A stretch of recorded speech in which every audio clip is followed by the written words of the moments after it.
$4.75. That's what the coffee costs from the machine by the loading dock. You know this because you buy it every night at 11:40, right before your shift starts. Same machine. Same button. Same lukewarm cup that burns your tongue if you drink it too fast. You work nights at a bottling plant outside Tulsa. Third shift. The kind of job where the noise never really stops, just changes pitch. You check labels. You check seals. You watch a line move bottles past you at a speed that used to scare you and now just feels like Tuesday.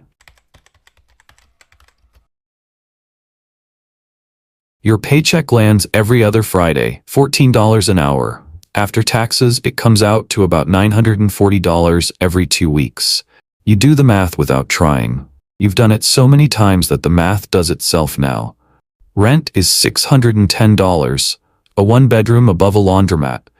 The dryer downstairs runs until midnight, and you've stopped hearing it. Groceries run close to $90 if you're careful. Gas for the truck, another $60. What's left isn't nothing. It's just small enough that it doesn't ask to be spent.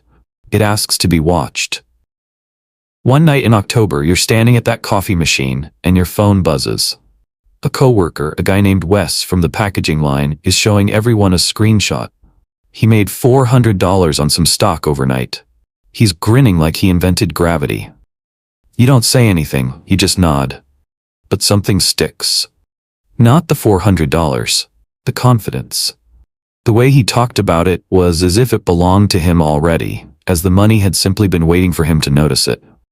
You go home that morning and you don't sleep right away. You open your banking app instead. $612 sitting in savings.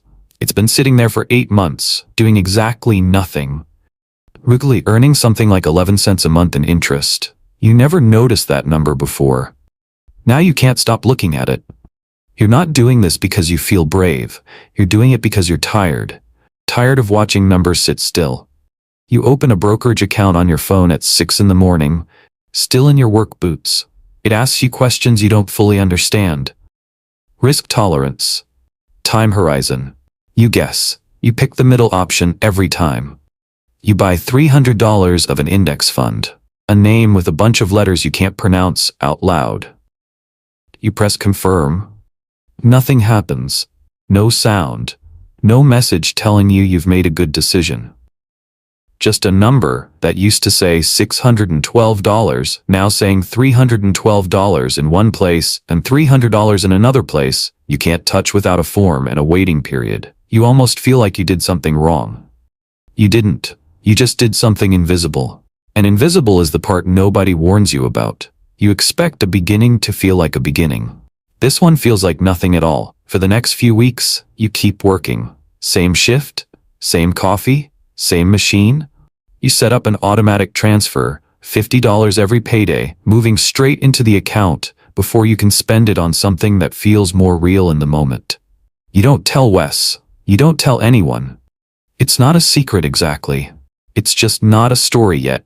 There's nothing to tell. Nobody starts this looking like they're starting anything. That's the truth of it. You don't feel like an investor. You feel like a guy with a coffee habit and a savings account that's $50 lighter every 2 weeks. The feeling doesn't arrive with the decision. It arrives years later, if it arrives at all. You go back to the line that night. The bottles keep moving. The noise keeps changing pitch. And somewhere in an account you can barely picture, $300 sits inside a fund that doesn't know your name, doesn't know your shift schedule, doesn't know anything about you at all. It doesn't need to. That's the part that will take you years to understand. 3 years in, and the coffee still costs $4.75. That part hasn't changed. Almost everything else has, just quietly enough that you didn't notice until now. Your account isn't $300 anymore. It's $11,200. You didn't win anything to get there. You just kept moving $50, then $75, then $100, every payday, without asking permission from your mood that week.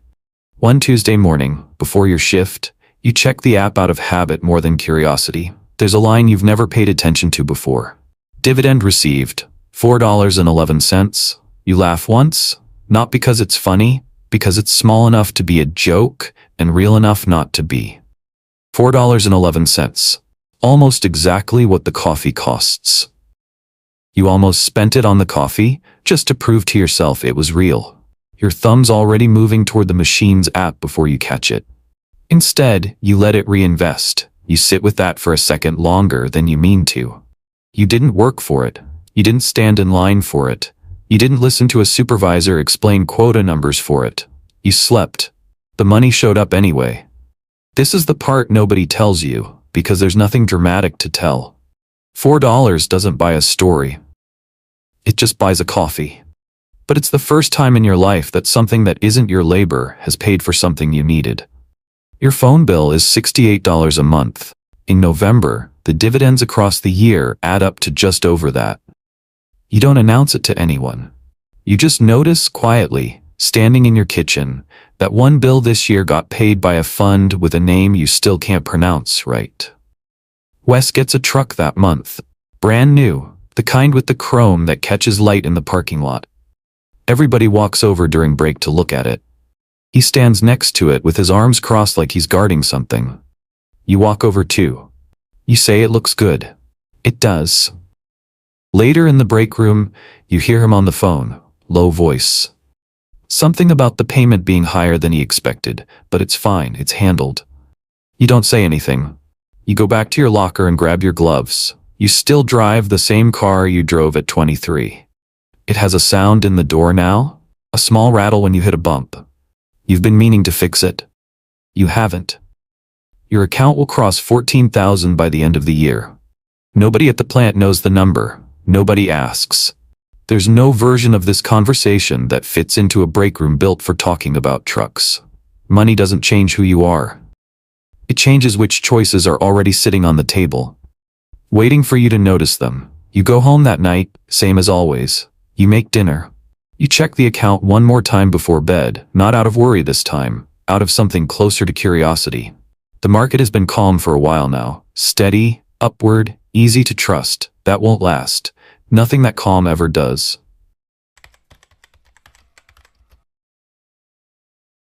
The drop starts on a Monday. You don't feel it right away. You never do. By Wednesday, your account is down 8%. By the following week, it's down 14. 14% doesn't sound like much until you translate it into dollars, and then it sounds like a lot. Your balance, which sat at 30,000 for months, now reads $26,600. $4,400. Gone. On paper anyway. That's the phrase everyone uses. On paper. It doesn't feel like paper. It feels like something real just left the room. You're standing at the loading dock, coffee in hand, and your thumb hovers over the app. Sell. It's right there. One tap and the bleeding stops, at least the part you can see. You don't tap it. You're not sure why at first. It's not confidence. You don't feel confident. Your chest is tight and your stomach's doing something it usually only does before a shift review. But something in the back of your mind, some sentence you read once and half remembered, says the losses aren't real until you make them real. So you don't make them real. You put the phone back in your pocket. Fear and observation feel almost exactly the same in the chest. Same tightness, same pull toward doing something, anything, just to make the feeling stop. The only difference is what you do next. One of them costs you money. The other one just costs you a bad week. Wes hears about the drop from the news, not from you. He brings it up at lunch, laughing a little too hard.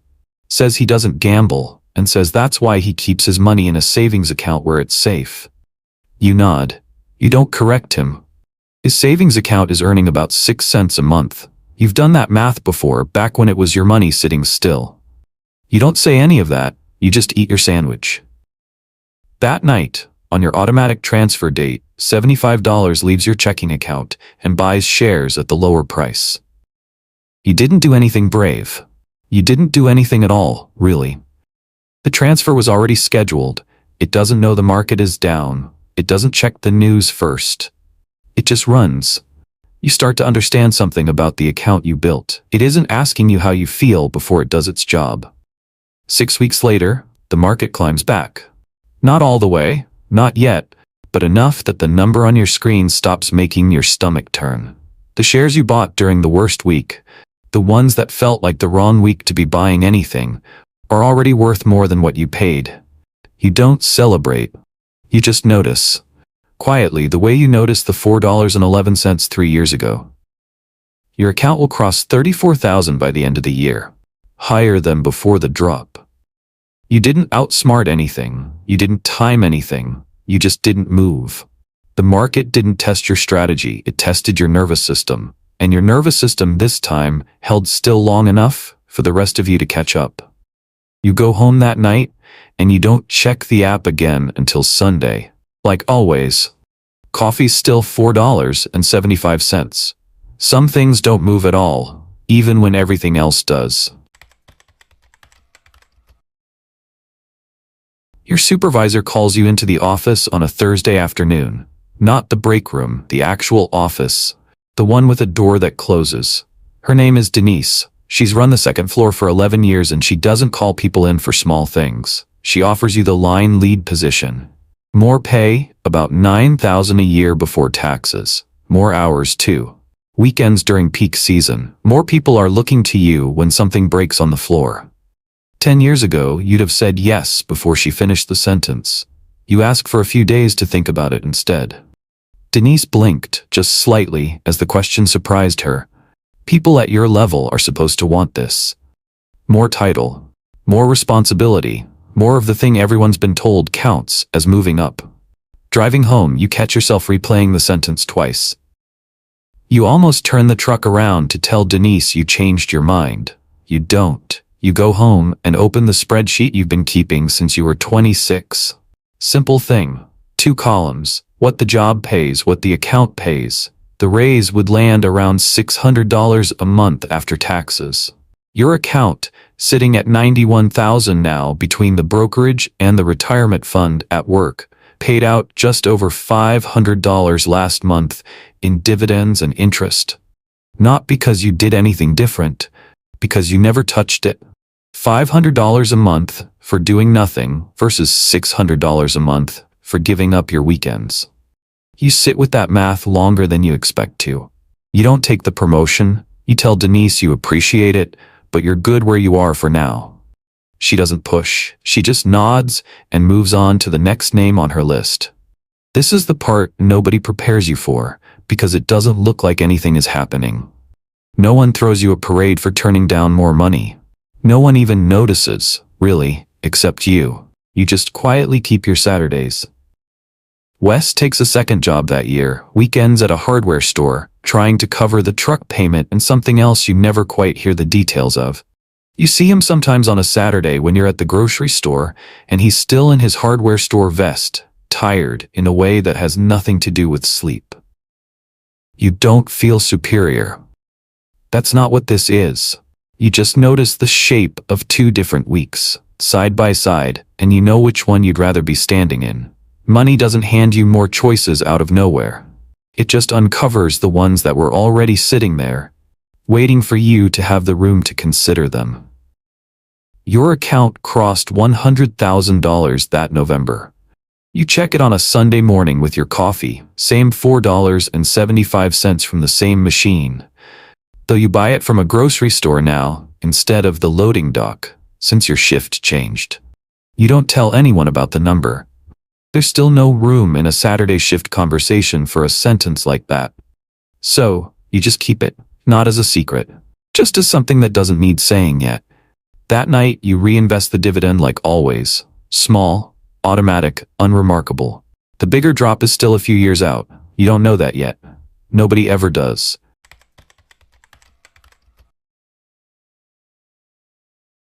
This drop is worse. Not because the percentage is bigger, it isn't really. It's worse because the dollars are bigger now, and dollars are what you actually feel. Your account was sitting at $240,000 at its peak. By March, it's down to $198,000. $42,000, gone in a season. More than 4 years of your salary when you started at the plant. You refresh the app 3 times in an hour one night, like watching it will slow it down. It doesn't. It never does. The number just sits there, quieter than you'd expect for something that big. You didn't sleep well that week. You lie there running old math in your head, the kind you haven't done since you were 23. Rent versus groceries kind of math, Except now it's a different question. Was any of this real? Was it luck? Did you just get 14 good years and now the bill's arriving? This is the part where the doubt doesn't sound dramatic. It just sounds quiet. And it shows up at 2 in the morning and it asks you a question you don't have a clean answer for. You call your mother that Sunday for lunch, like you do most weeks. She asks if you're okay. You tell her work's been stressful. That's not a lie. It's just not the whole truth, either. Because you don't know how to explain the rest of it to her in a way that doesn't sound like bragging or like panic. And it's honestly both at once. Here's the part that surprises you more than the market drop. You don't quite fit anywhere anymore, and you didn't notice it happening. You don't talk to Wes about money the way you used to, back when neither of you had any, and it was just a shared joke. Wes is still catching up on the truck, still picking up hours at the hardware store. When you mention, carefully, that the market's been rough, he laughs and says, that's why he keeps his money where he can see it. You used to find that funny. Now it just makes the space between you a little wider, and neither of you says so. But you don't belong anywhere else either. You're not at the dinner parties where people talk about tax brackets and rental properties. You've never been in that room. You just have a number in an app that neither the break room nor that other room would know what to do with. This is a specific kind of alone that nobody warns you about. Not the loneliness of the top, the kind people write about, the boardroom with no name on the door. This is smaller and stranger. It's the loneliness of the middle, where you've gone far enough that the old room doesn't fit anymore, but not far enough to have found a new one. You keep the transfer running anyway. Same amount, same day, same fund. The account doesn't ask how you're feeling about belonging. It just does its job. 8 months later, the market comes back. Not in a straight line, but it comes back. The shares you bought, during the worst of it, the ones bought with a hand that was shaking a little if you're honest, are worth more now than what you paid. Your account closes the year at $261,000. Higher than before the drop started. Fear and observation still feel the same in the chest. You knew that already, from years ago. What you learn this time is that the feeling doesn't go away just because you've done this before. It just gets a little more familiar. Familiar enough that you can sit inside it without reaching for the sell button. You buy your coffee that Monday morning, same machine, new store, same $4.75. It's the one thing in your life that hasn't asked to be renegotiated in 14 years. The spreadsheet is open at 11:46 on a Thursday night. You didn't mean to stay up this late, you just wanted to check the year-end numbers before bed. Your salary this year, after 18 years at the plant and 2 promotions you did say yes to, is $62,000. After taxes, after insurance, after the retirement contribution, your take-home comes out to a little over $3,400 a month. Your investment accounts, the brokerage, and the retirement fund combined paid out $68,200 this year. Dividends. Interest. Realized gains from a fund you rebalanced in the spring. Some of it is cash, some of it was reinvested before you ever touched it. You read the number once. Then you check the formulas, because you don't fully trust a number that arrives this quietly. The formulas are right. Your hand is still on the mouse. It hasn't moved in almost a minute. For the first time in your life, the money made more money than the job paid you to stand on a line for 40 hours a week. You sit back in your chair. Nothing happens. No music. No phone call. The refrigerator hums in the other room, same as it did last night and the night before that. A truck passes outside. Somewhere down the hall, a pipe knocks against the wall the way it's done since you moved in. This is what the crossing sounds like. Almost nothing at all. You expected a beginning to feel like a beginning 18 years ago, back with the $300 and the coffee machine by the loading dock. It didn't. And this doesn't either. You're starting to understand that the biggest moments in this story were never going to announce themselves. They were always going to arrive disguised as a Thursday. The next morning, your alarm goes off at 5:30, same as always. You get up. You make coffee at home now, not from the machine, but you still know exactly what $4.75 feels like in your hand. Because some habits don't need explaining, they just stay. You drive to the plant. Denise stops you in the hallway and asks if you can cover a double this weekend. Something came up with staffing. 10 years ago, yes would have left your mouth before she finished asking. This time, it takes you 3 seconds to answer. Not because you're annoyed, because you're weighing something new. You could say no now, you know that. The account behind you would keep running either way. Keep buying shares, keep paying you whether you show up this weekend or not. You say yes anyway, but it's a different yes than the one you used to give. That old yes came from somewhere close to fear, dressed up in a work shirt. This one comes from somewhere else. You're choosing the shift, not surviving it. The job is still the job. But you're not the same person standing inside it anymore. That night, you buy your coffee at the store on the way home, same as any other Thursday. You don't tell Denise about the spreadsheet. You don't tell Wes. There's still no shape for that sentence in a break room built for talking about overtime and truck payments. You just drink the coffee, standing at your own kitchen counter this time, and you let the number sit there behind you, quiet, running, not asking anything of you at all.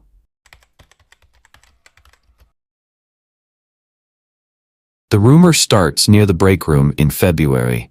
A reorganization, people are saying. Nobody knows exactly what it means yet, but everybody knows the shape of it. Because everybody's seen a reorganization before. You've been at the plant 22 years now. You're not worried, not really, not the way you would have been at 26. But you notice the fear in other people's voices, and you remember exactly what that sounds like from the inside, because you used to sound like that too. Wes gets called into the office on a Tuesday. You find out later it wasn't good news. His shift gets cut from 5 days to 3. The truck payment doesn't shrink to match it. He doesn't say much about it at lunch that week, just eats quietly, and you don't push. You don't feel superior. That's not the word for what you feel. It's closer to recognition. You remember being the guy standing at a coffee machine doing math that didn't come out even. You just did that math 22 years ago, instead of this year. You slide him the name of a guy at your bank who helped you set up your first automatic transfer, way back, before either of you had anything worth transferring. You don't make it a lesson. You just mention it, the way you'd mention a good mechanic. He doesn't take you up on it, not yet anyway. Maybe later. You don't push that either. This is the part that surprises you more than the money ever did. Being ahead doesn't feel like winning. It just feels like standing a little further down the road you both started walking at the same time. Your own accounts passed $600,000 combined that spring. You know the number because you check it most Sunday mornings, coffee in hand, same habit you've had for 2 decades now. But the number stopped being the interesting part a while ago. What's interesting now is the question sitting underneath it. You could leave. You've run the math 3 separate ways: conservative, average, and generous, and all 3 hold. The job isn't required anymore. It hasn't been required for a few years, if you're honest. You don't leave. Not because you're scared to. Because you're not sure yet what you'd do with a Tuesday that didn't have a shift in it. 22 years is a long time to build a life around showing up somewhere. You're not ready to find out what's underneath that yet. Freedom doesn't hand you an answer. It just hands you the question, and then it waits to see what you do with the time. You start spending an hour on Thursday evenings helping a 19-year-old on the second shift named Marisol understand her new retirement account paperwork. Nobody asked you to. She mentioned she didn't understand the match percentage, and you just started explaining it the way somebody should have explained it to you at 23, if anybody had known to. You don't tell her what to do with her money. You just tell her what the numbers mean. What happens if she waits 5 years to start versus starting this month? She writes some of it down. You don't know if she'll do anything with it. That was never really the point. The reorganization passes. Wes keeps his job, just fewer days of it. Life at the plant goes back to something close to normal, the way it always does, eventually. You still buy your coffee most mornings, $4.75 give or take at whichever store is on the way. It's outlasted 2 market crashes, 1 promotion you turned down, and 22 years of the same 5 a.m. alarm. Some things don't ask to be renegotiated. You've stopped expecting them to.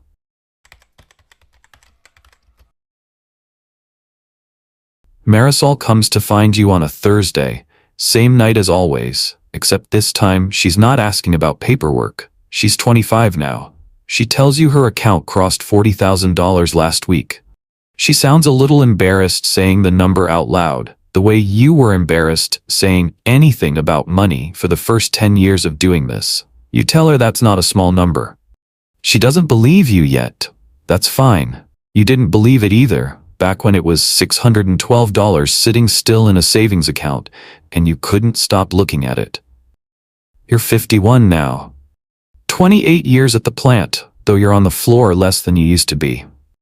Denise retired last spring. The new supervisor asks your opinion on things now, the way people used to ask Denise's. Your accounts, combined, sit somewhere past $900,000. You don't check the exact figure every Sunday anymore. Some weeks you forget for 10 days at a stretch. That would have been unthinkable at 23 when you refreshed the app like it might change its answer if you asked it enough times. This is the part nobody tells you about arriving somewhere. You stop needing to check. Not because you stopped caring, because the checking was never really about the number. It was about needing proof that the thing was real. Eventually the thing gets so real it doesn't need proving anymore. Wes retired last year too, a little earlier than planned, on the back of a pension and a house that's finally paid off. He stopped by the plant a few weeks ago to see some old faces. He looked good, rested in a way you hadn't seen on him in years. You didn't compare notes on money. You never really did that, the two of you, not once in 28 years. He just asked about his grandkids and he asked about your knees, and that was the whole conversation, and it was enough. You still buy the coffee. $4.75, though the machine by the loading dock got replaced twice since you started, and the price crept up $1 somewhere along the way without you noticing exactly when. Discipline compounds the same way money does. Nobody tells you that part either. The habit of not reacting, the habit of showing up quietly and consistently, the habit of turning down the loud thing for the steady thing. 28 years of that doesn't just build an account. It builds the person who is capable of building the account in the first place. That's the part that was never on the spreadsheet, and it's worth more than anything that was. You think some nights about the version of yourself standing at that coffee machine at 23, in his work boots, guessing at questions about risk tolerance he didn't understand yet. You don't feel far from him. You just feel like you kept walking, and he didn't know yet how far the road went, and neither do you, honestly, about what's still ahead. Marisol asks you that same Thursday what she should do next. You tell her the only thing you've ever really known to be true. Keep the transfer running. Don't check it out of fear. Check it out of curiosity, if you have to check it at all. That's the whole answer. It always was. Somewhere at that same plant, right now, there's a 23-year-old you've never met, standing at a coffee machine that costs $1 more than it used to, staring at a banking app on a break at 11:40 at night. He doesn't feel like he's starting anything. He just feels tired of watching a number sit still. His thumb is hovering over the button. Somewhere, that 23-year-old is still deciding whether to press confirm. You already know what happens after that.